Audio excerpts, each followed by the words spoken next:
کہ آفتاب کی خو اتنی تند خو کیوں ہے. ستاروں کو ڈوبنا تو ہم نے سنا تھا، لیکن کیا خوبصورت لب و لہجے میں آپ نے اس کو سمویا ہے. قابل مبارکباد. یہ سرزمین، اس مٹی میں کچھ ہے. اب لگتا ہے مجھے کچھ دنوں یہاں رہنا چاہیے. اس مٹی میں کچھ ہے واقعی کہ ہم نے آج نوجوانوں کو دیکھا، دل خوش ہو گیا. جو نظامت کر رہے تھے ان بچوں کو دیکھا، بقالے پڑھ رہے تھے ان بچوں کو دیکھا. مجھے لگا کہ ہمارا مستقبل بہت روشن ہے اور ہماری وراثت وہاں تک پہنچ رہی ہے. اگر 2-3 شعر اور ہیں سن لیجیے، چونکہ ان کی محفل ہے تو ان کے شعر سننا چاہیے. جھکا رہے ہو اسی سنگ آستاں پہ جبھی. کیا خوبصورت شعر. یہ روح عصر یہی ہے. آج جو میں بات کر رہا تھا کیرتی صاحبہ اپنے بچوں کے سامنے، یہی ہے روح عصر. جھکا رہے ہو اسی سنگ آستاں پہ جبھی، کبھو نہ کہنا ہمیں سر لہو لہو کیوں ہے. کبھو نہ کہنا ہمیں سر لہو لہو کیوں ہے. ابس ہے عشق کی دنیا تو اے دل احمد. یہ دل آپ کا نہیں ہے، یہ سارے لوگوں کا دل ہے. شاعر تو کہہ کے گزر جاتا ہے، پھر شعر ہم اپنے حسب حال پڑھتے ہیں. پبلک ڈومین میں آ گیا. ہماری کیفیت کا اظہاریہ ہے، ہماری کیفیت کا یہ بیانیہ ہے. ابس ہے عشق کی دنیا تو ہے دل احمد. بتا تو شہر تمنا، بتا تو شہر تمنا کی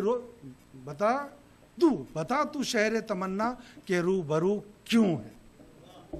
اچھا، یہ ایک غزل ہے. اچانک میری نگاہ پڑ گئی، میں نے پڑھ کے سنایا تو میں یہ سمجھا کہ کہتے ہیں کہ چاول کا ایک دانہ خواتین دیکھتی ہیں سمجھ جاتی ہیں کہ چاول پکا ہے یا نہیں پکا ہے. ایک غزل میں نے سنا دی ہے، آپ کو اندازہ ہو گیا ہوگا کہ یہ کیسا شاعر ہے. بہت مبارک ہے. اچھا، اب اگر اجازت دیکھیے، مشاعرے تو ہمیشہ سنتے ہیں. میں مشاعروں کے اور تربیت کے حوالے سے 5 منٹ کی اجازت صدر. دیکھیے، ایسا ہے کہ دنیا کی تمام زبانوں کی بات کر رہا ہوں، صرف اردو کو یہ اعزاز حاصل ہے کہ اردو کے کلام کو بڑے اجتماعات میں، بڑی محفلوں میں سنا جاتا ہے. آپ غور کریے، آپ کہیے گا عربی میں تو صرف 2-3 بازار تھے. اوکاس کا میلہ تھا، ذوالمجنہ تھا، جہاں سال میں ایک دفعہ بیٹھ کر کے وہ شعر و شاعری کی بھی ایک محفل ہوتی تھی. لیکن تسلسل کے ساتھ مستحکم روایت آپ کہیں گے فارسی میں تو درباروں میں بیٹھ کر کے قصائد سنائے جاتے تھے، عوامی مجلس نہیں ہوا کرتی تھی. تو یہ صرف اردو کے حصے میں آئی ہے کہ اردو کے کلام کو کبھی مراقبے کے نام سے، کبھی مناظمے کے نام سے، اور مشہور یہ ہے کہ مشاعرے کے نام سے کلام سنا جاتا ہے. تو میں یہ کہتا ہوں کہ یہ مشاعرے ہماری تہذیبی وراثت کے امین ہیں. اچھا، دوسری بات کہ یہ مشاعرے صرف وراثت کے امین نہیں ہیں بلکہ یہ تربیت گاہ بھی ہیں. میں صرف 1-2 مثال دینا چاہتا ہوں تاکہ اس مشاعرے کے حوالے سے جو شعراء ہماری وراثت کو آگے بڑھا رہے ہیں وہ یہ جان بھی لیں کہ وہ ہے کیا. تربیت ایسے ہوتی تھی انہی مشاعروں میں. کل میں نے جو محفل دیکھی مجھے اندازہ ہوا کہ یہاں کے اکابرین قابل داد ہیں. واقعی اللہ ان کو سلامت رکھے کہ ان کی وجہ سے نوجوان آگے بڑھ رہے ہیں. میں چاہتا ہوں ان کے لیے کم از کم داد و تحسین. مشاعرے اس طرح سے ہوا کرتے تھے کہ کبھی کبھی شعراء جو ہے برجستہ ان کی اصلاح کرتے تھے، اور اصلاح اس طرح سے کرتے تھے کہ کبھی مصرع طرح دی جاتی تھی، اور کبھی کبھی کوئی ایسا شخص آ کر کے ایسا کلام پڑھ جاتا تھا کہ پھر وہیں پہ مشاعرہ ختم ہو جاتا تھا. 2 مثالیں دیکھیے جو بہت اہم ہیں کہ عظیم آباد والے اور دلی والے اور لکھنؤ والے. اورنگ آباد کا ذکر ہم کریں گے، ابھی ریسرچ ہو رہی ہے اس پر.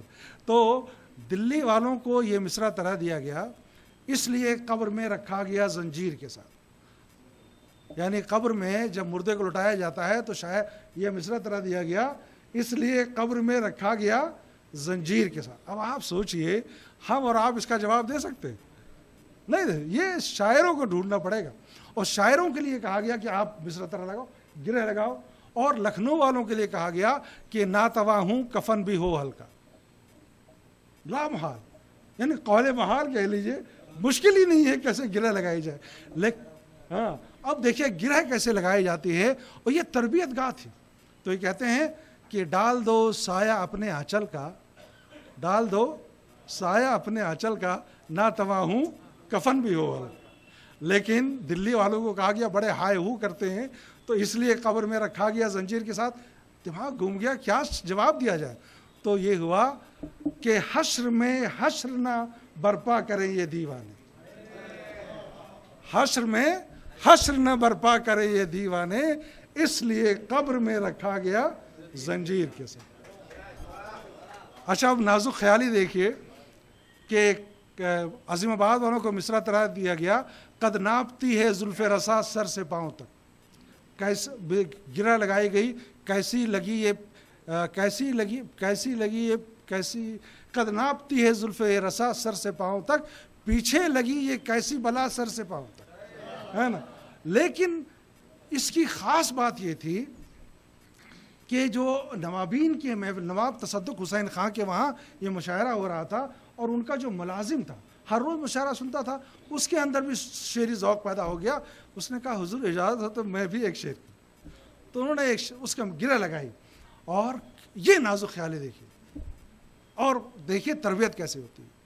کام آئی کچھ نہ پردہ نشینی حضور کی, کام آئی کچھ نہ پردہ نشینی حضور کی, دیکھائی جا کے بعد صبا سر سے پاؤں تک.